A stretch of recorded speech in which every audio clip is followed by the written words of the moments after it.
এটার বয়স 300 থেকে 350 বছর।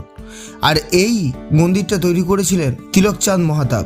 কিন্তু এখন এই মন্দিরের দেখভাল পুরোটাই করেন প্রণয় চাঁদ মহাতাব, যিনি এখনকার বর্তমান আমাদের বর্ধমানের রাজা। তো এইখানের যত কিছু দেখাশোনা, যত কিছু পুজো অর্চনা, সব কিছুই খরচা বহন করেন প্রণয় চাঁদ মহাতাব। এটা মন্দিরের মেন গেট। এটা পেরিয়েই আমরা ঢুকে যাব মন্দিরের ভিতর। গেটে ঢুকতেই দর্শন হয়ে গেল বুদ্ধদেবের।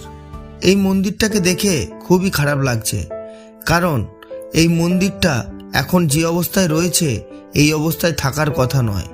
কারণ রাজাকার আমলে এই মন্দিরটা প্রচণ্ডভাবে সাজানো থাকতো এবং প্রত্যেকটা উৎসব যেমন দোলযাত্রা, রাসযাত্রা, ঝুলন যাত্রায় প্রচুর ধুম করে পুজো করা হতো এবং প্রত্যেকটা উৎসব খুব সুন্দরভাবে পালন করা হতো এই মন্দিরে। শুধু এই মন্দিরে লক্ষ্মীনারায়ণজিও নয়, অনেক